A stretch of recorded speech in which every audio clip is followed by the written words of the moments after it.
ராமாயணம்.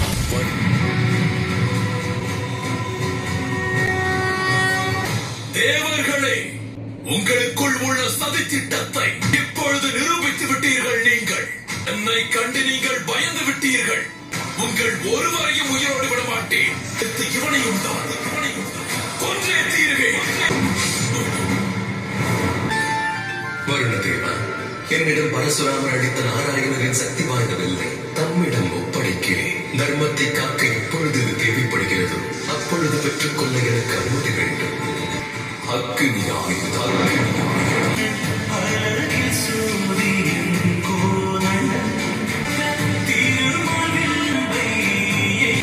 அண்ணன் ராவணனின் வயிற்று பகுதியில் அமிர்த கலசம் உள்ளது.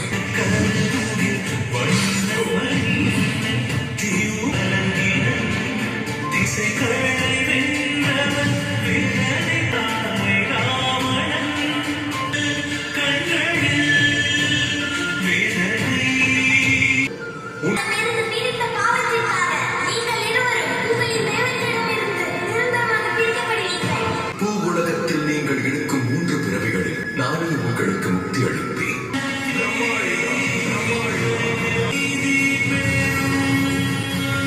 பிரம்மாயுதம்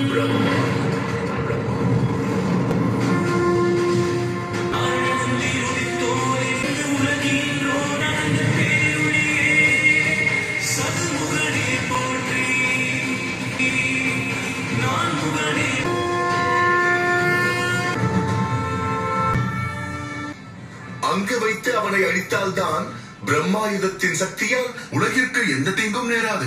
பாவங்களும் குறையவில்லை, என் பார்வையும் குறையவில்லை. அநீதி எவ்வளவுதான் தலைவிரித்து ஆடினார், நீதி வழியில் செல்லக்கூடியவன் அநீதியின் கண்களை பார்த்துதான் தாக்குவான்.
நம் பெற்றோர்களை கவனித்துக் கொள். நீண்ட ஆயுளோடு வாழ்வாய்.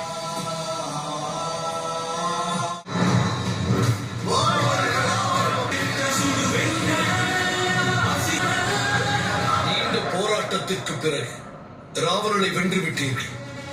எங்களுக்கு கட்டளையிடுங்கள் பிரபு. ராவணனின் உறவுகளையும் இலங்கையில் உள்ள அசுரர்களையும் அரக்கிகளையும் தேடி கண்டுபிடித்து அழித்து விட்டு வருகிறோம். அசுர இனம் இருந்த இடமே தெரியாமல் போக வேண்டும். இந்த உலகத்தில் அசுர சக்தி இருந்ததற்கான அடையாளம் தெரியக்கூடாது. நிறுத்துங்கள். பழிவாங்க சொல்கிறீர்களா? அந்த எண்ணம் தான் தவறானது. நமக்குள் வரக்கூடாது. அநீதியை இழைத்தவன் தண்டனை பெற்றான்.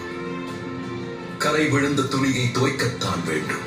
வெற்றியின் உற்சாகம் நம் எல்லோரையும் கூட நீதியின் பாதையில் இருந்து விலக்கிவிடும். எதிரிகளுக்கு கூட அநீதியை இழைத்து விடாதீர்கள். அவர்களும் உங்களைப் போலத்தான் தங்கள் மன்னரின் கட்டளைக்கு அடிபணிந்து நடக்கக்கூடியவர்கள். ராமா, போரிலே உறவுகளை இழந்தவர்களையும் காக்க வேண்டும்.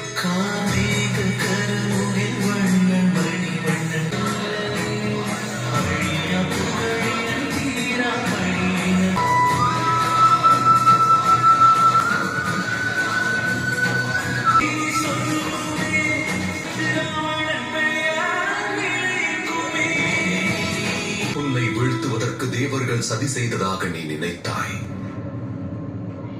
ஆனால் உண்மை அதுவல்ல ராவணா. உன் அழிவிற்கு நீயேதான் காரணம். பக்தியால் நீ பெற்ற எண்ணற்ற சக்திகளை மக்களின் நலனுக்காக நீ பயன்படுத்தவில்லை.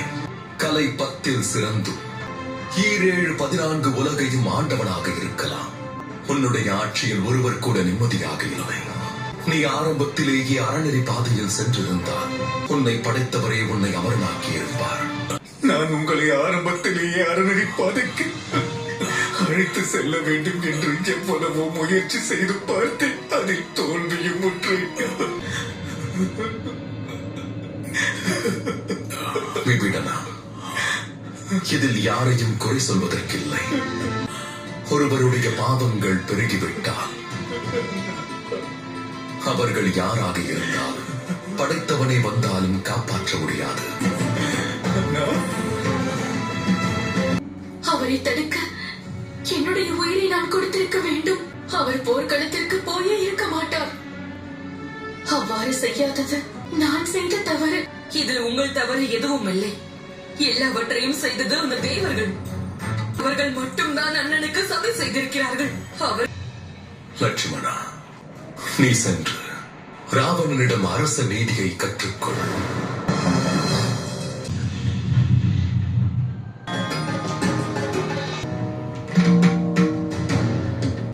என் அண்ணன் உன்னை ஞானி என்று கூறுகிறார். ஆகையால் அவர் அறிவுரையின்படி உன்னிடம் அரச நீதியை கற்றுக்கொள்ள வந்தேன்.